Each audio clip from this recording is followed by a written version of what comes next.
tengo un vídeo de cine que llevo tiempo queriendo traer. Es un vídeo en el que explican cómo se creó la mitología. Bueno, no la mitología. Es un vídeo que explica cómo se creó la historia de Calradia en Mount & Blade 2, es decir, qué inspira cada una de las culturas de Mount & Blade 2 Bannerlord, qué inspira pues, a los Khuzait, a los Blandianos, a los Batanianos, al Imperio, cómo se creó ese mundo y cómo se crea un mundo de esas características para que sea verosímil a nivel histórico y que más o menos nuestra percepción no se vea muy alterada a la hora de verlo. Vamos a chequearlo, tío, porque merece bastante la pena, ¿eh? There's something tricky going on with the world of Mount & Blade Bannerlord. Calradia is not a real place, but a facsimile of cultural crossroads. All the cultures on the map are reminiscent of, representative of, or at least a gesture Oye, la música va guapísima, ¿eh? Pero guapísima. Es la del H2, ¿eh? towards a generalized real-world culture. Luego vemos lo que me mandéis por ahí. The landmass itself does not exist, and its boundaries are a mix of tangible and artificial. Also, the island in that huge southern bay haunts me. Some part of my brain screams DLC boats in a new empire on that island. Real. Lo de estas islas siempre ya sabes. Bueno, de hecho hemos jugado algunos mods que colocaban ciudades y nuevas facciones ahí, súper chulas, pero es verdad que en el juego base no hay absolutamente nada y es hasta medio raro. A bit familiar later, but suffice it to say, Calradia has changed since Warband, or I guess changes once Warband happens, given that this game is a prequel in the historical sense. Well, wait, historical is a weird word to use here, but like any fantasy world, this world has its own history. It can't exactly be alt history, even if that world has a lot of the same foundational pillars and signifiers of our own, because it's simply not our world. There is no point of deviation, rather an entirely distinct start. So then is it fantasy? It's fictional, yes, but there's no magic. Es verdad que es como medio raro lo de banderolas, porque de alguna manera sí que es fantasía, porque todo lo que ha sucedido en Calradia y el propio mundo de Calradia no existe, pero al mismo tiempo es todo tan... O sea, no hay magia, no hay elementos fantásticos, es ficción, sí, no es fantasía. Es curioso, la verdad. Sí que es verdad que es una herramienta rara por parte de Taleworks. Yo siempre lo he pensado, que he dicho... Ostras, Pedrín, igual ¿no les habría rentado más hacerlo histórico 100%? ¿Sabéis lo que os digo? En plan, directamente hacer un juego con mapa histórico y punto. Or there's not supposed to be. But magic isn't the only thing that distinguishes fantasy, is it? The game lacks most every signifier trope of the genre. In discussing genre, there's modifier terms thrown onto genre to give us a bit of a narrowed sense of the work. Think hard science, sci-fi, or the distinctions of high and low fantasy. No, fantasía no es en sí. NaNoWriMo, and it was a little like Bannerlord in terms of the base setup of a fictional world with kingdoms and power struggles, but no magic or elves or otherworldly creatures. And the whole time after I wrote it, every time I had to describe it, I'd kind of fumble. Fantasy felt wrong, but alt history absolutely wasn't it. Es que tampoco es historia alternativa, porque no es no es tema histórico tal cual. ¿Sabéis lo que os digo? Es extraño. Es muy extraño de acompasar. But then I'd usually say fiction and then over-explain the setting. One of the reasons I said it as I did was to make my own history, and part of the motive for that was to avoid what I'll call baggage. There's a certain burden to a historical setting of inheriting the history of the places involved. If I wanted to tell the story of an unwilling quasi-messiah and a bandit lord and somehow figure them into real history, every moment would be a disruption. But I also didn't want magic, and I knew that from the start. Or maybe I just didn't want to deal with the historical eventuality of the HRE, who knows. Bannerlord, and of course by extension its predecessors in the ahistorical Mount & Blade games, are removed from our history, but they borrow heavily from its characters and cultures. Claro, es que literalmente el juego lo que hace es decir, ahora todo el tema histórico es mío, ¿sabes? Lo que me interesa, lo que no me interesa, no. Y entonces aquellas cosas que complican un juego relativamente arcade como es tanto Warband como Bannerlord, pues lo omito y me quedo con aquellos elementos que me interesan para construir mi mundo y que sea lo más entretenido posible, ¿no? Most of the work of creating a fictional history for Calradia is done in Bannerlord, though that's not to say there weren't scraps of it tucked away in Warband. Generally, though, Warband's approach was to just drop you into a world without much context and go, have fun at Horde amassing, school sweetie, And then you get robbed by some guy with a bowl cut and his friends with 9 teeth between them. Pero eso es real, o sea, en Warband no te contaban mucho del lore de Calradia, pero sí que es verdad que Bannerlord, como introdujo además una campaña, esa campaña tenía que tener tema histórico, o sea, tema de histórico, joder, es que la palabra es rara de utilizarla en el mundo del banderolas, es verdad, pero sí que es verdad que tenía que incluir tema de lore, tenía que incluir lore de Calradia y contarte qué es lo que había sucedido antes y lo que iba a suceder después, una narrativa. Entonces, pues sí que es verdad que es medio raro The game el asunto. didn't care too deeply about its setting so much as form the premise of a Thunderdome of different cultures battling it out.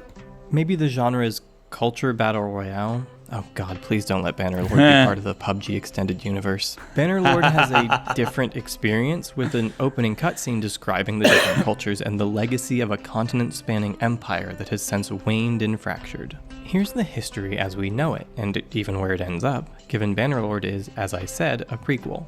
Small note, in Warband, the different culture groups are called factions, not cultures, which signals to me that they took both the history and culture elements of Bannerlord more seriously. Sí, es I'll verdad. stick to using... Es cierto, es cierto. En Warband utilizan facciones, no utilizan culturas, mientras que en banderolas sí que son culturas en sí mismas. Cultura bataniana o cultura Kuzaid, ¿sabéis? Culture for both games, generally.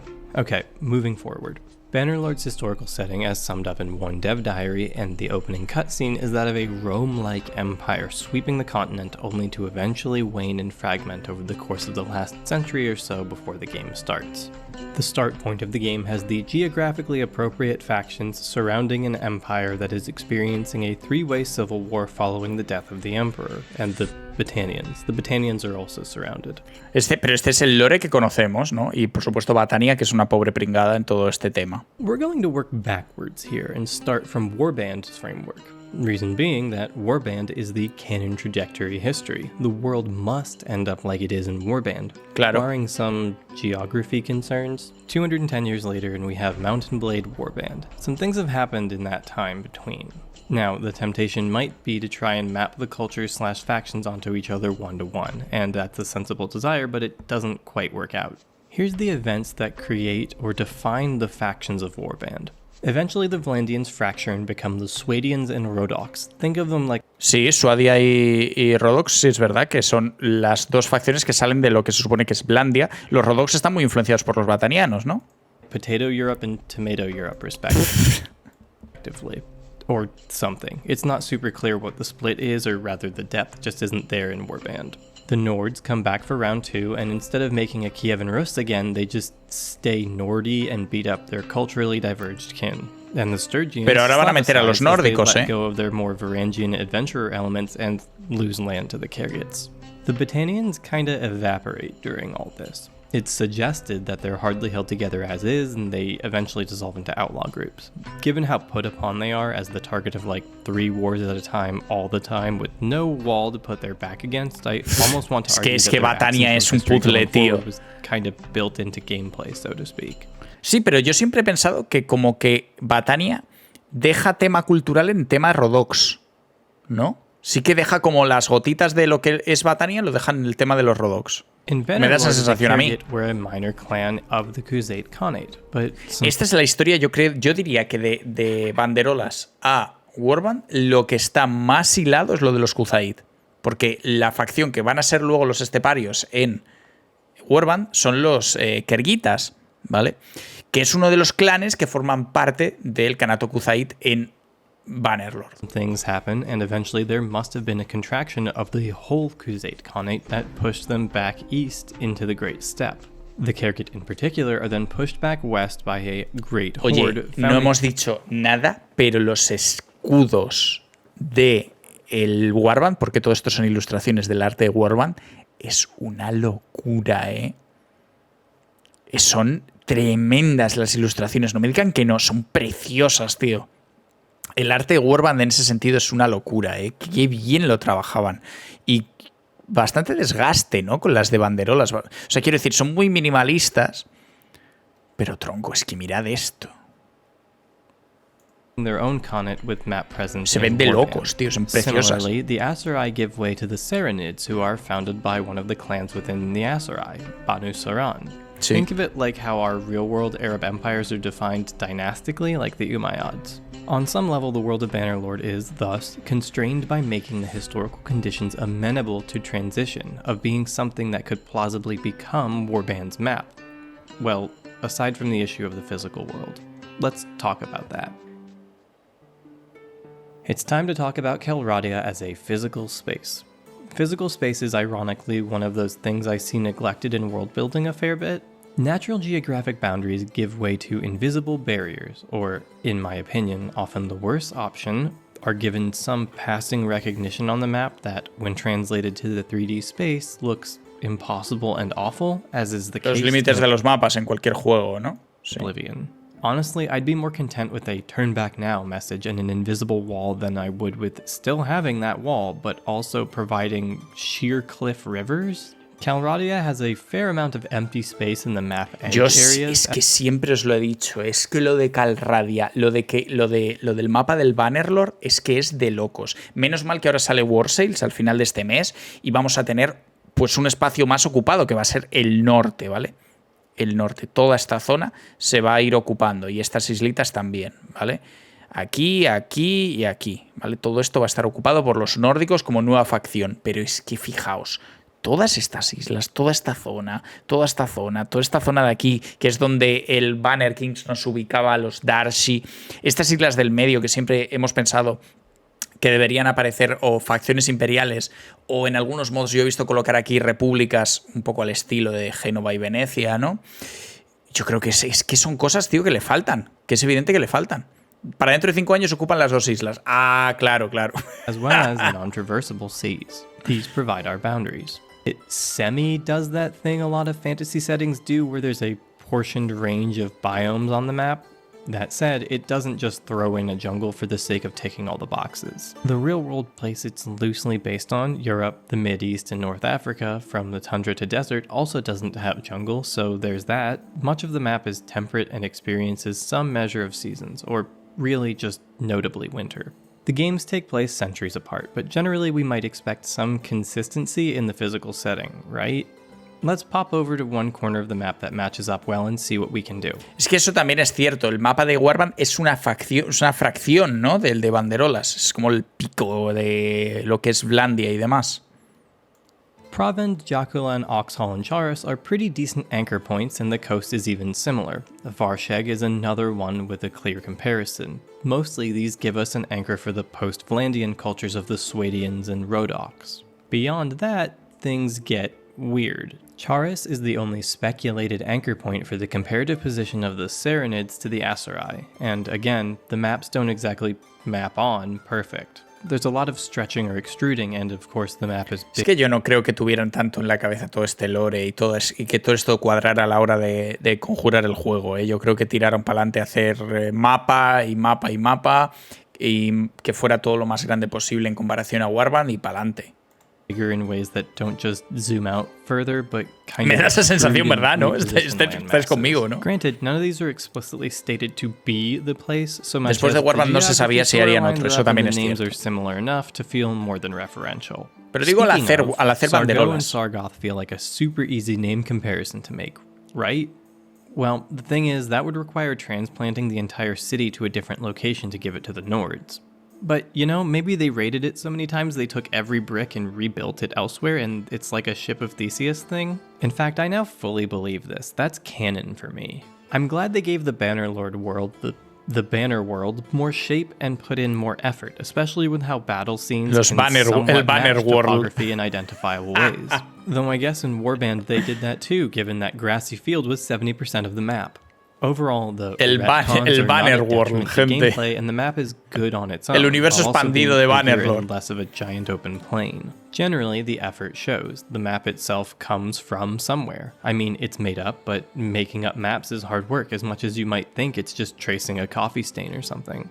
Then again, I've seen concrete scuffs and dive bars that look like fantasy world settings, so how hard could it be? It all begs the question, what's the inspiration here? Buenas noches, I Pepito. mentioned before that the climates and cultures were loosely based on Europe, the Mideast, and North Africa, but that doesn't give us this shape. Calradia is inspired by Turkey, or Anatolia Real. specifically, and a bit of the Mediterranean. The west coast would be the Aegean, shape-wise, and in the east, in Gente. Khuzait territories. Gente, es Turquía, ¿eh? Es Turquía, ¿eh? Some of the places even have Turkic names and kinda geographically match up to the real world, but of course, this isn't meant to be a historical depiction of any time in the history of Asia Minor. I was going to say it's not Siempre lo fue. Terribles noticias. like there was a Western European kingdom on the Bosphorus at some point, but there was that whole Latin Empire thing. Also, remember the alleged DLC island? Maybe it reminds you of Chipre. Cyprus, and that's because it basically is just repositioned and flipped over. Maybe the DLC will include a tax haven feature. For a tiny bit more of our world, and bearing in mind this is also just vibe and speculation, parts of Aserai territory remind me of Tunis on that horn around Kayaz, and Sanala and its position relative to a major river give Alexandria vibes. Suffice to say, the geography and history are intertwined with the people inhabiting these spaces. The place that looks like North Africa and the Mideast has the Arabia culture. The westernmost section of the map is the Western Europe guys. The easternmost has the steppe clans. And while this could come off as lazy, I'd argue it's more utilizing familiarity and cultural expectations. Sí, total. It's a lot easier to see at a glance where the cultures inhabiting the map draw their inspiration than it is for the landmass itself. You don't Claro, lo que hacen al final es hacer que te sea familiar cada una de las zonas, no tanto colocar las facciones y luego crear el terreno, o del terreno hacer rotar las facciones, sino que simplemente pues tomas elementos del mundo real que sean familiares para los jugadores y que estén guapos, y luego ya ves dónde los vas colocando en el mapa. exactly have to strain your eyes to Donde grasp the más Roman familiar le and resulta a los Celtic jugadores. cultural influence, you know? That said, there's only so much depth to this. Me gustan as este tipo de with análisis, many tío. parts of the Me parece game. que Largely, ilustran it's an muy bien aesthetic association. cuál es el proceso Unit creativo rosters para are a hacer little todas deeper, estas but they're cosas. also more directly impacted by gameplay and balance concerns. The names of characters and the titles they have give us a culture to associate things with, but we can't watch unique rituals and moments of culture, so to speak, among the citizen NPCs. They just wander about. But the space they're wandering is a different story. One cultural element that is fairly detailed in this game and taps back into the physical world construction is settlements. Bannerlord constructs vast cities built on cultural associations and grants depictions of these cultures in material ways beyond the battlefield. It's a genuine shame that the city and interior locations are barely more utilized than they were all the way back in Warband, because some of them are stunning. That said, Eso lo he dicho yo siempre, tío. Ahora parece que lo van a utilizar algo más con las nuevas actualizaciones y demás, pero es que los interiores de Bannerlord es que son increíbles, tío. Es que son tremendos. Y no sé cómo los utilizan tanto, porque es que realmente están muy bien trabajados. Their situation. It's the classic game development problem of, we made this beautiful thing and we want everyone to see it, but we made it integral to things you have to do 10,000 times a playthrough.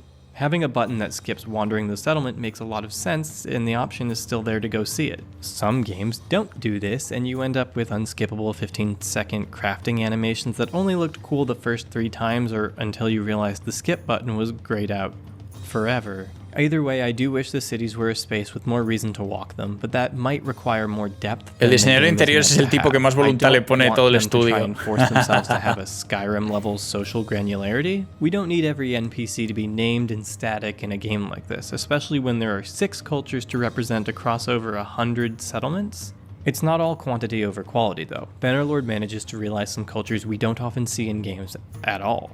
Being a prequel, Tale Worlds handed itself a particular constraint in making this world. They had to imagine what came before the world of the other game. And it led them to do a comparative looking back to precursors of the cultures of Warband, which are archetypal. We've all seen media depict... Claro, al final es tomar las culturas que tenías, ¿no? Y ver lo que precedió a esas culturas de Warband, tanto a nivel realista, a nivel histórico, como a nivel de dentro del propio mundo de Calradia.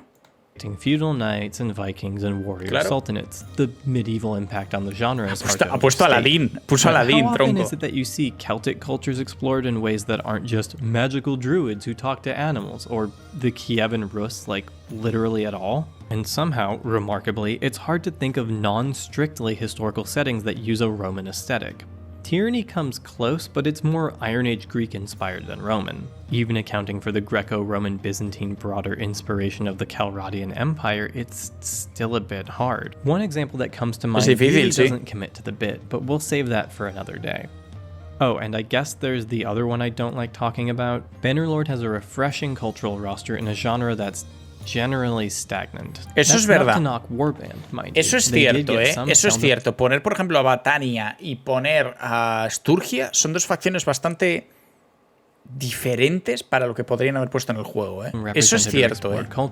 Steppe cultures have very little footprint in popular media, and partly for that reason, I loved wandering the Kyrgyz También pasa lo mismo con las culturas de las estepas, sí, que en general Similarly, Slavic stuff doesn't get to be distinct very often, or it just ends up being discount Vikings with more sadness or alcohol, so seeing the Viger was interesting. And yes, I know The Witcher exists and has a massive cultural footprint, but I'd argue a lot of the aesthetic of that series is from the Las patas del Geraldo, tronco. Cultural footprint, but Las patas del Geraldo, the aesthetic of that series is from the westward-looking Polish perspective. But that's a huge topic to step into, so table that. Beyond that, we have little touches here and there that get into the precursor elements of those cultures. Of note to me is the way the Asurai go from federated clans to a unified sultanate. Granted, Unkid bears the title of Sultan, but the encyclopedia makes it fairly clear that this is supposed to be a short-term unity. But instead of taking my impressions at face value, why don't we look at what the Dev Diaries say about the... Eso es interesante y no se nota tanto luego en el gameplay, pero los Aserai son una confederación que están unificados bajo Unkid temporalmente y que luego chao, ¿no? Y eso te da un poco también con el lore de Warband, que los... en la facción de los sarraníes, ¿no? Están unificados, ¿vale? Entonces entiendo que el clan, los Banu Sarran, lo unificaron en determinado momento. Cultures they've created. I won't go over all of them, just a choice few, but I will link all the culture diaries below. The point isn't to do a deep dive on all of Calradia's inspiration so much as to explore how Tale Worlds comes up with their world. The three new factions are going to help us do that: Battania, Sturgia, and the Empire. Each one exemplifies a different challenge with representing culture and respective broader lessons for constructing a fictional world. A ver Battania, tío, porque sí que es verdad que fue... Es un tema valiente haber metido a Battania, ¿eh? Celtic and Gallic tribes cover a ton of space. And with this game pulling both medieval factions and classical era factions, and the Celts existing in both eras, there's a lot of inspiration to pull from. So broad an inspiration, in fact, that I'd wager it's half the reason the Battanians don't neatly fit many people's ideas of a Celt faction. Es verdad que es una facción extraña, ¿verdad? They're not just, for example, Picts, even though they use the title Mormaer for their clan leaders. The Vlandians are feudal West Central Europe inspired, and as broad as that is, it's more constrained than this. Given the classical era was also a period of low Es cierto, para empezar, porque los celtas no sabemos qué tipo de pueblos son, ni si hay un pueblo unificado celta, ni nada de eso. Eso no es algo que tengamos a nivel histórico, ni que sea realista para inspirarte, ¿no? Pero sí que es verdad que son muchísimos pueblos con temas culturales que a veces son semejantes, que en ocasiones son semejantes. Entonces, ojo, Ojo, por eso os digo que hacer una facción como esta es muy valiente. Unificado por la espada romana, exacto. Northwestern Spain. The Galatians were as far east as central Anatolia. In fact, the Battanians inherit that narrative of a broad expanse of culture slowly penned in by the Roman analog. Now, I know I've just gone to bat for the devs here a little, but I want to pull back. The dev diary for the Battanians is a bit conflicted. At one point, it mentions being inspired by the Middle Ages. As readers have probably guessed, the Battanians are inspired by the Celtic peoples of Western Europe, in particular the Picts, Irish, and Welsh of the early medieval era. But then goes on to say, we also don't mind borrowing a bit from other times and places outside our core setting, the 10th and 11th centuries. For example, the Dark Age Celts did not build major cities. Back in Caesar's day, however, the Celts still lived closer to the economic heart of the continent and created impressive towns known as oppida on key trade routes. So you won't find an exact archaeological antecedent for our Battanian settlements, which mixed later Celtic architecture with earlier Celtic town layout. But we think the result will be both visually impressive and credible, sort of of an alternate version of how Celtic settlements could have evolved had history been Eso es slightly interesante. different. Básicamente None of it unieron is cositas. hard stuck to history or exact to its historical core No, es inspiration, una but cosa it nueva. doesn't have to be. Much like the Es una landmass, unión the de job todo. isn't as easy as just repainting the real-world culture and slapping it in a game engine. A consequence of getting creative rather than sticking to strict representation is that it can get a little uncanny. Exacto. And that leads us to the whole deal we started with regarding Botania. Efectivamente, que no es exactamente, te quedas ahí un poco raro con el tema. Te resulta extraño. Y muchas veces no hemos comentado qué es exactamente Botania, pero es interesante ver de dónde sacan un poquito todas las piezas para hacer una facción tan particular. And again, it's not that Taleworlds constructed something Al final, from all la of it. sensación es que es tan extraño como intentar caracterizar a los celtas Realmente, del mundo siempre real. hemos dicho que Batania eran galos o Gales o Escocia, pero se inspiran en esos territorios en tema armaduras, pero luego también están puestos en el centro del continente en relación a los gálatas de Anatolia absorbidos por los romanos tal y como Blandia absorbe a los batanianos. Es una cosa extraña lo que han hecho, sí, gracias por los bits. Es una cosita ahí un poco extraña, pero al final es muy creativo, es algo nuevo. Es algo que realmente meten al game, ya que no están constreñidos, digamos, por un tema histórico, dicen, bueno, pues vamos a hacer una cosa nueva. Y Batania es una cosa nueva. So much as opened themselves up to confusion from people who have a range of perceptions of the Celts as wide as their territorial and temporal extents. Maybe they should have just made them talk about soap more. And all that said, Taleworlds did stumble by not doubling down on distinct Celtic mustache swag.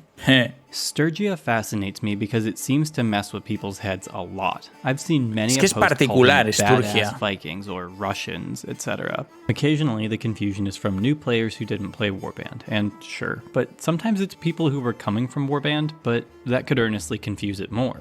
As I said before, Sturgia is inspired by Kievan Rus. Exacto. Again, looking to titles, Grand Prince as a title is definitely more leaning into... Son las Rus de Kiev y por lo tanto tienen un tironcito cultural del tema nórdico. Tienen ahí unas bases nórdicas, pero tienen otras cosas que vienen del mundo eslavo, incluso cosas que vienen del mundo estepario. Y es por eso que es tan particular la facción. Ahora que van a salir los nórdicos, van a ser la facción que más cambios va a recibir. Van a cambiar bastante, ¿eh? O sea, le van a meter cambios reales a las unidades. The future of Russian principalities, then backwards into the Nordic Jarldom stuff. Knyaz is Knyaz, a Slavic appropriation of king, used for varying titles of nobility, and often when used as king, it's more like how there are petty kings under a high king, petty kings being the CK3 equivalent of a duke. As per the dev diary, the Sturgians are based on a federation of city-states known as Kievan Rus, Ahí está. located in today's Russia, Belarus, and Ukraine. Like Y la many raza de boom Kiev towns, the más Rus River primitiva, cities todavía con la attracted nobleza people vikinga, from con caballería far away similar a lands. los nómadas de infantería más Predominantly Slavic eslava. communities were forming Exacto. into states at a breakneck pace and A ver qué dice borrowing Sergio. Es más difícil crear tú algo nuevo tomando inspiración a recrear y representar algo que ya tienes todos los detalles. Efectivamente, es más difícil. Y yo creo que si bien en Warband no tuvieron ese problema tanto porque era todo ex nihilo, creo que en este segundo juego en Banderolas, cuando tuvieron que echar mano del primero y comparar, hacer una creación comparativa, ahí es donde se encontraron con más problemas. Creo que la resolución que tomaron fue bastante buena y siempre lo he dicho, el camino más sencillo era simplemente hacer el juego histórico y haber hecho una facción de bizantinos, una de la Rus, una de tal, ¿sabes? Y punto, pelota. Pero creo que han ido un pasito más allá para tener también, yo creo que en un mismo mapa, facciones mucho más diferentes que te den poco problema a la hora de crear un mapa enorme que sea toda Europa, por ejemplo, ¿no? Y dejar eso pues a los modders. institutions, religions, and ways of trade and war from their neighbors. The faraway lands thing is significant for exploring the Sturgians as they appear in-game. Given that part of it, I'm sort of surprised they didn't become the generalist faction the way the Saranids were in Warband or the Empire and Aserai are in Bannerlord. But looking at their society, we do see the marks of other cultures. They're clearly less expressly Slavic than the Vagars they become. Sí. On some level, I think they could have gone further with this crossroads thing into maybe showing them as a hybrid of the other cultures on the map, with clear Botanian influence, for example. But ultimately, they're more a product of our history than of Calradian history. They borrow expressly from the Calradian cultures that have a real-world point of contact with the Rus. They're made to be familiar to us as Kievan Rus, not as a product of similar circumstances. One hiccup there, I suppose, Lo más is that bonito de there's esta no... peña, tío, es que es una cultura que normalmente no se ve representada en muchos videojuegos. La Rus de Kiev no tiene prácticamente representación en muchísimos productos y me parece muy interesante porque no es una cultura o no es una confederación, bueno, porque no, realmente es una especie de confederación, ¿sabéis lo que os digo? Entonces, esta peña no es nórdica, no es eslava, no es, ¿sabes? Es una unión de todo lo que pasa por esa zona en ese momento en concreto, que actualmente es una zona que está entre Rusia, Bielorrusia, Ucrania, y va un poquito más allá, diría yo. Pero me llama mucho la atención, la verdad, muy chula. Es una facción que sin duda, al igual que Batania, es hacer algo nuevo para el juego. From that, the Nord influence is both more apparent and familiar from both a historical signifier position and a tangible presence one, but also from the history of the series. Even if this is a prequel, the Nords are familiar to players. Y era necesario que estuvieran, era necesario que metieran eso. Conflicted. To be completely blunt, they seem to emphasize Viking stuff while admitting that it's not accurate to their inspiration so much as a treat for players who expect it. Now, the Nords were a favorite faction in War. Los nórdicos van a llegar ahora con War Sales. Tengo también ganas de ver si cambian las ciudades de Sturgia, si cambian los salones, si cambian los títulos. Los títulos no creo que tanto, pero creo que va a haber cosas que van a cambiar ahí para darle a los nórdicos la posición que tienen y quitarle a ellos pues todo esto que están diciendo ahora, ¿no? And we know a lot of people are drawn to Vikings, the Blood Eagles, the shipboard funeral pyres, the berserkers, eager to join the feasting at Valhalla. Sturgia is Nordic influenced, but it's not really a Viking state. The Nordlands are off the map, for the present anyway, and they wouldn't really form the kind of proto-feudal kingdom that the Bannerlord faction represents. But if players want to have a West Scandinavian-style play experience, the raiding, the companions, the ring swords, two-handed axes, Faustgarda helmets, hauberks, and raven banners will all be there. It's kind of fanservice-y. Sí, es un poco de fanservice. Es fanservice. Fans so much as the fact Vikings have cultural weight. Not even pulling in a demographic so much as recognizing the lack of familiarity in the Kievan Rus would be a detriment just as much as it is fertile ground. Tangentially, the Vaegir Guard is a curious element of the lore, an obvious reference to the Varangian Guard and the origin point of the Sturgian nameshift to the Vaegirs. What's funny about it is that not only does this mean the Sturgians adopt an exonym, but also that the Varangian equivalent is a bit inverted. Vaegir is the Slavicized people, while Varangian referred to the Nord holdouts IRL. Just a fun thing to note. Oh, also the Vaegir Guard gets blamed for the Emperor's death, and when they can't Sería interesante meter la India. Lo que them. necesita el Banderolas es una facción que les toque al lado a los Aserai y a los Kuzaid, que les hace falta otro enemigo más ahí en la zona, que siempre se ha dicho que sean los Darshi, que sean una facción de inspiración de la región de Persia. Eso sería realmente interesante. Tomando elementos culturales de diferentes dinastías persas sería súper chulo. Súper chulo. And leave, so maybe the name is supposed to be a bad one and it just kind of stuck anyway, but then again, I don't know why the Sturgian Vaegirs would adopt it in that case. Con elefantes. Ultimately, going back to my earlier and main point, Hombre, I think Sturgia highlights the tension al estilo Age of Empires sticking... 2. Hombre, a ver, a nivel de espectacularidad estaría muy espectacular. To the historical real-world inspiration, creating what players expect, and inventing Pero yo lo something pensaba by más adapting con historical framings to Catafracta their world. y It also ese rollo. shows the difficulty of imparting a new cultural design onto players, onto a genre within a medium that already has a character roster, so to speak. With the Sturgians, they did something new while keeping familiar elements, even if the inclusion of familiarity feels almost cynical more than inspired. The Empire is a big faction, or, well, it's 3 factions, but one culture. To that end, and because they're new, and because apparently everyone's a Latiboo or Busyboo or Romaboo, they've got 2 dev diaries. To be fair, the fall of the Empire is the epicenter of the premise of the game, so I guess it's fair enough. A ver, el Imperio es el centro de la trama. Eso es completamente real. La trama surge literalmente del Imperio en banderolas. The first dev diary is history going into La descomposición del Imperio en esas 3 facciones es lo que da pie al resto del conflicto. All of it establishes a setting, while only evoking a Roman culture and allusions to governance. The lack of kings, the quasi-democracy run by landowners, the prominence of military veterans, and increasingly militarized society, really following in Roman footsteps there. Once again, the developers are well aware that they're working with and compressing a vast span of space, time, and culture. It is based on the classical tradition of Greece and Rome and their medieval successor, the Byzantines. There was a lot of change in over 2,000 years of history, obviously. Although the Roman Republic became a de facto empire under Augustus, vestigial remnants like the Senate persisted into the 1300s. Something noted prior is that the main time frame of inspiration for the game is the 10th and 11th century CE. Emulating Rome from that era wouldn't exactly work, and that's where the Byzantines really come in.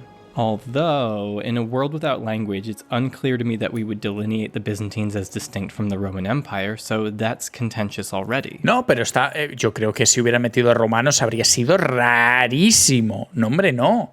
Si me llega a meter una Roma imperial, banderolas, y creo que todo eso se nos cae, tío, ¿no? ¿Qué dices? ¿Qué dices? Raro de narices. Lo mejor que pudieron hacer, meter a los bizantinos, sin duda alguna. Also, I've made a small video relevant to that before.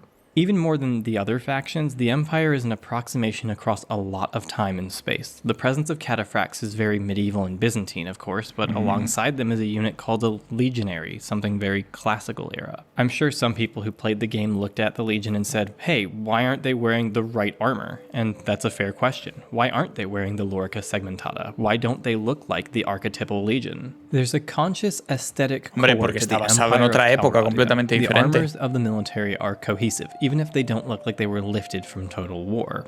The cities feature pillars and busts and marble with equestrian Las ciudades statues and imperiales son Byzantine hippodrome fantásticas arenas. también, As son someone preciosas. who knows about the Roman eras but isn't like obsessed with them, nothing of it feels jarring. None of it feels overplayed. Tangentially, the dev diary feels like it has the most elements lost to time. For minor factions, this is what they list. The Watchers in the northern hill country represent the Akhritai, the famous Byzantine borderers of Anatolia. In the south and east, colonies of fugitives and free-spirited wanderers have learned to live and ride like the steppe peoples they fight, forming the Eleftheroi. These are based on the Cossacks, third Rome rather than second, admittedly, but probably not much different than those who guarded the Byzantines' Black Sea frontiers. And of course, we have a faction based on the Varangians, the fearsome Nord guardsmen of the Emperor, Esos who también in the es, tumult esos, after Ara estas facciones, que son facciones menores, que están dentro de Bannerlord, son facciones dentro del imperio de Peña que se adapta a los territorios imperiales y a cada una de las zonas.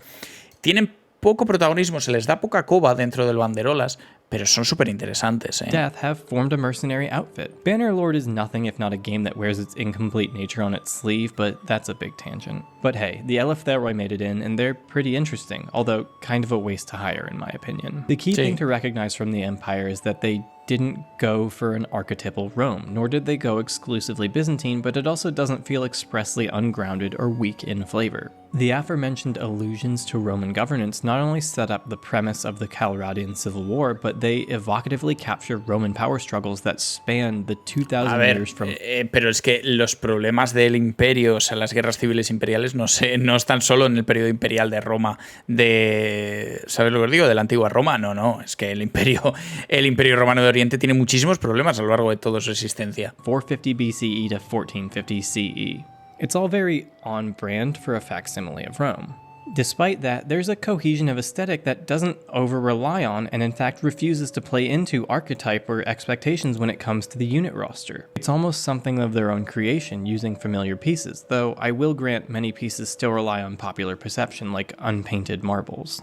Ya, eso es The raro. unpainted marbles can be taken as a bit of a metaphor for cultural representations and inspirations in media. Artists and creators of media don't often update with the new information. Ojo, que bien ha entrado en la conclusión, ¿eh? Que bien ha entrado en la conclusión, diablo. Popular perception. Or, put another way, feathered dinosaurs aren't the majority depiction in media yet, and they might never be because they look stupid because it's hard to alter such far-reaching cultural perceptions. Greco-Roman marbles have been understood by their austerity since before the Victorians, though the Victorians prized them for that particular austerity. In that same way, we come to expect certain things of cultural depictions, even if they're merely reminiscent of, not intended to be faithful. But we might not want faithful anyway. I'm left wondering if, in a weird reflexive way, depicting a painted marble in a fantasy setting would appear more original and fantastical, despite being technically more earnest to historical reality. Eso pasó con el Odyssey. con el Assassin's Creed Odyssey pasó eso. Yo me acuerdo que hubo mucha gente que dijo, joder, es que esto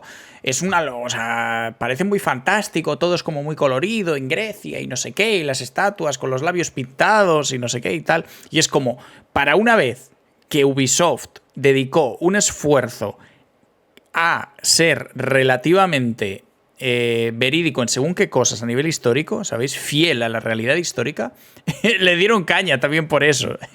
También pasó con Yasuke, sí, pero en otra dimensión, en Japón, ¿no? Pero en Grecia lo recuerdo exactamente ese tema, ¿no? De decir, ostras, es que está todo pintado y tal, no parecen templos griegos de lo que yo me imaginaba, ¿no? Pero bueno, también tenía otras salvajadas, ¿eh? Odyssey tenía otras salvajadas, estatuas enormes de Zeus y esas cosas. Pero yo recuerdo esas críticas y es llamativo, es verdad. More real.